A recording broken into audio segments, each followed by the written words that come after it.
Here's our subject, the commemorative drinking fountain in a park adjacent to the British Houses of Parliament in London. The first thing I like to do with a relatively complex structure such as this is just to make sure I understand its basic form. I can see there's 1, 2, 3 sides here. The sides go back directly so I can't see them, and there's 3 sides at the back. So it's an 8-sided shape. An 8-sided shape, if the sides are all equal, is a square with the corners cut off in a way that all the sides are equal. So we have something such as this if we look straight down. We can see that these columns are positioned under these corners, and there is in fact a column on each point with another column set behind. This edge goes up and there's another column on top of it on a second tier of this section. If we look straight down on this tier, we have a column, and on top of the column there's an overhanging ledge that comes out something such as this. And then on top of this overhanging section, we see there's a little square tower looking thing. It's behind these that the edges of the spire come down to. And these gable-like structures with their finial on top are going to sit here. At ground level, in this lower section, we have a protruding decorative base that aligns with these as well. Once we understand the basic structure, all these little other decorative elements are much more straightforward to place on. I'm going to start with this section here because we're looking front on at it, so it is the least distorted. And once I get these proportions, at least from here to here done, I can then move across and I know where to line up my other shapes too. Drawings are always slowest at the start. If this is here, then this length here is a bit more than half of that.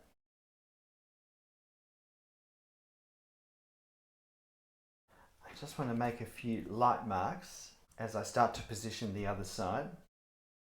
With a building such as this, I know that these will all be hidden or at least not noticeable, so I don't need to worry too much, but I want to position the width of this as accurately as I can. By trying to imagine where these lines will go, it just helps me by drawing the width and the space between them to get a sense of, is this line in the right place? And I think it is pretty good for this line. Get the alignment correct. So now I want to get this gable end drawn. So I'm thinking of from here to here looks about the same as from there to there.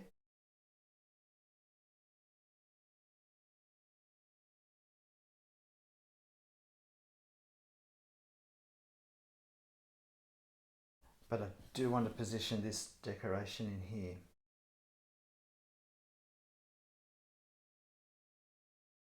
Drawing the lines close enough together to get the sort of detail that we want to capture the effect of this ornate structure is always a challenge.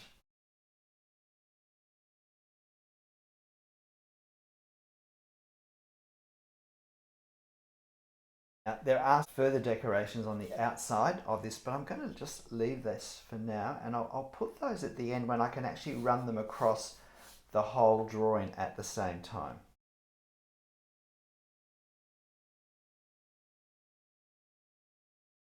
Just want to add the bases to these columns because they finish the sense of scale and size and proportion. Now we have our basic element of this lower section done.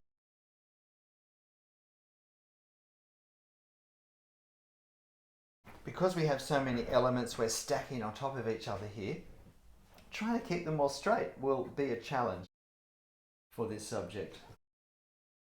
I'm going to move across to the left now. And again, firstly, I just want to establish some marks that will help me keep everything aligned properly. So I use this column, trying to imagine where it's going to go as a partway point to rest as I move across Yep, and it was certainly easy to overestimate how far these lines will go across, which is why light marks as we work these things out is always an advantage.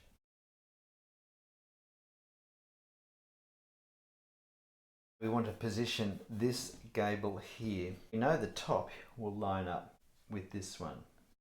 And the center of this finial is, according to this, just over here. So that's not actually steep enough. What about on this side?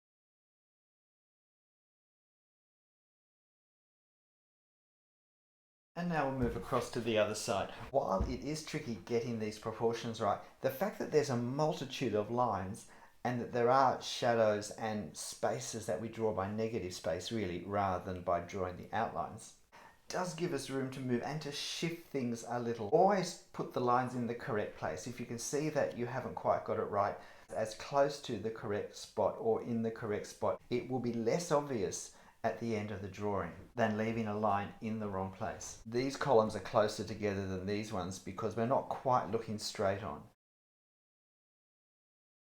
There are more columns here because we're actually seeing some of the columns of the next arch along.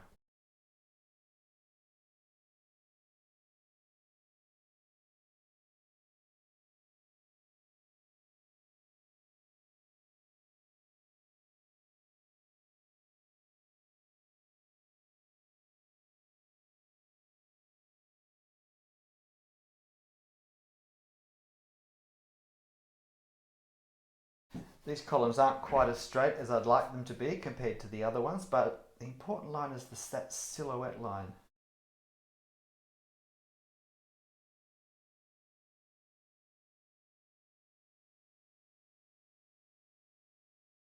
In real time, this drawing's taken me about half an hour so far.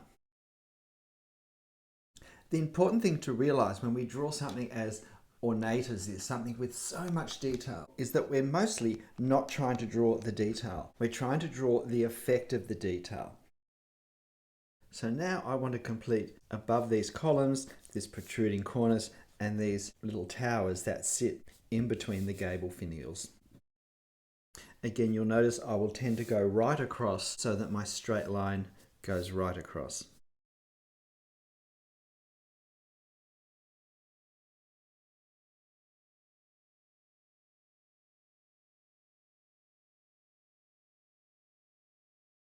It's important to actually position these in the correct spot because they're all angled differently to us. They don't just sit in between the gap.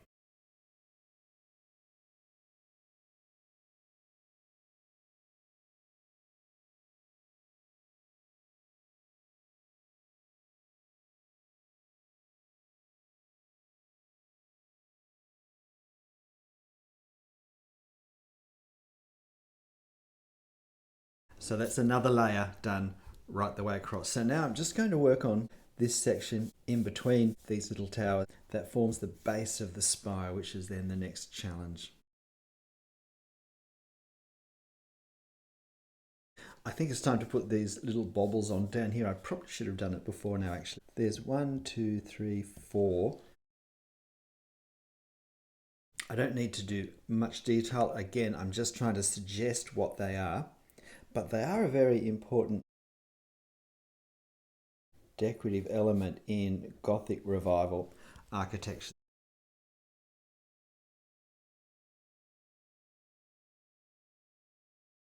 Looks a lot more Gothic-y already, doesn't it? These small columns here are really defined by the shadows between them.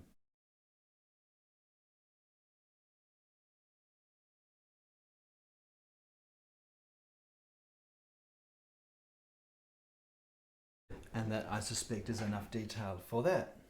Now we come to the challenge of the spire. What we want to do is make sure we keep the proportions correct.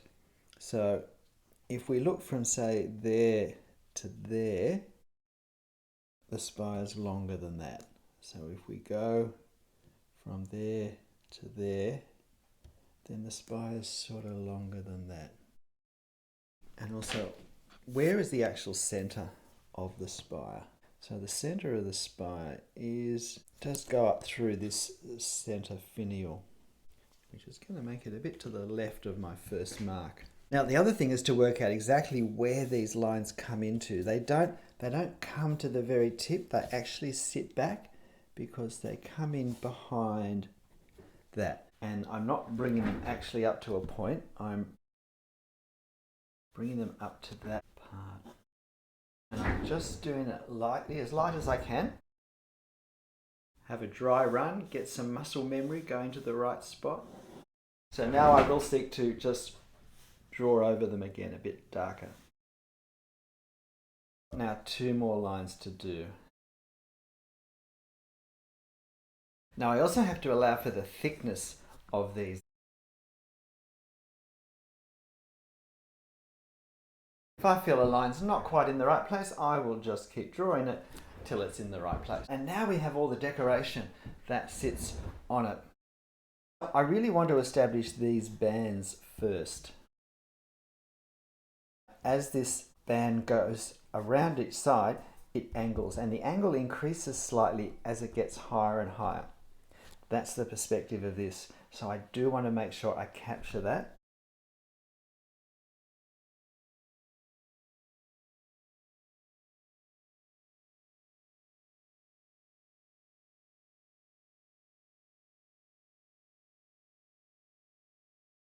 So having established that pattern, I'm just going to add these decorative parts now that line up with some of these bands.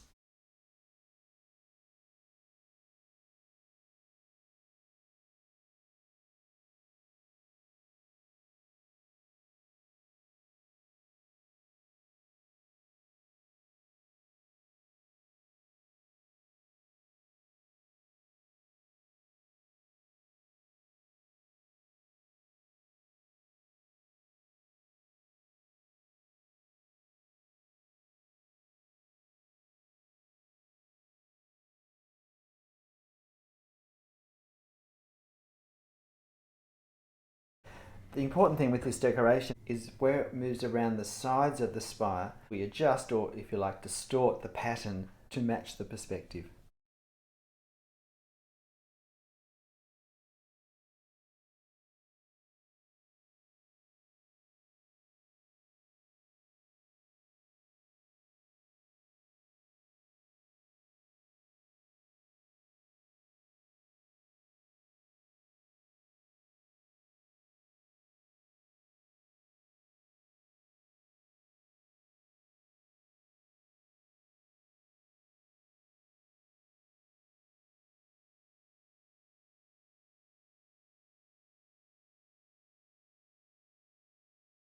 So there's the decoration on the roof. The spire leans a little bit to the right. One thing I can do to possibly adjust it a little is just to tilt it back this way and to absorb that in a little bit of extra width. And I think that has actually improved it, and I can pull it back even further with the cross. Yeah, I think that has improved it a little bit.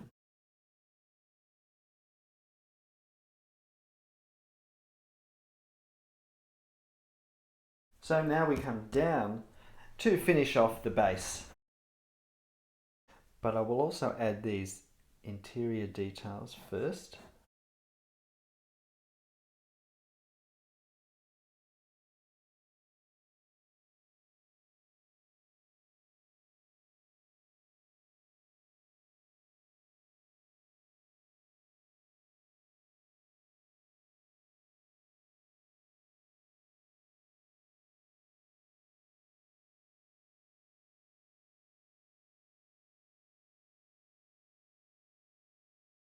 But even within the fountain, there are areas that are darker than others. So I need to I need to reflect that so that I can create a sense of 3 dimensions in there as well.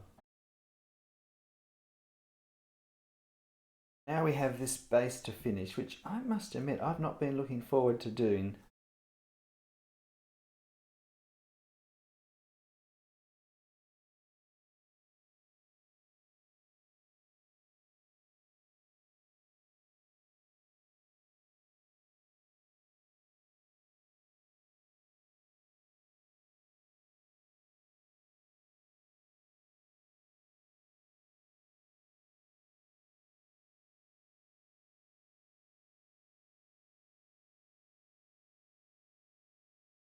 I don't want to get too bogged down in doing hatching on the outside because it is such an ornate structure. So I just realized that the last thing I have to do is indicate this patterning that's at this level. The most significant thing are these square motifs.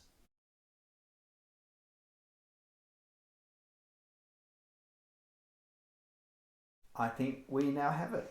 In summary, my approach is with an ornate shape, with an ornate structure, make sure we really understand how it's built. It's so much easier to see accurately if we understand the way the different parts fit together. So pull the structure apart and seek to understand it. It's more important to get lines in the correct place than to have a single line. All of the lines that weren't quite in the right place, I think I've managed to hide, particularly this part here, and the fact that this spire tilted a little bit to the left at the cost of making it slightly thicker up the top. I've helped to pull it back to the left.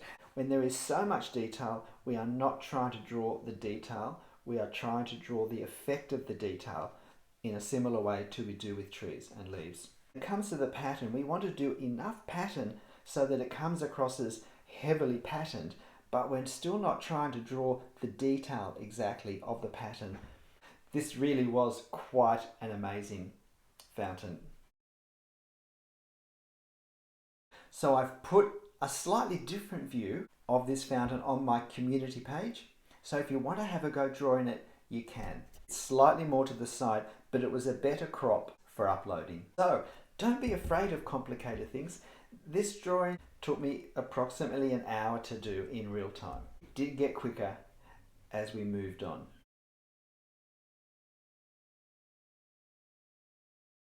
And with that last little flourish, I'll see you next time. I'm Stephen Travers. Bye.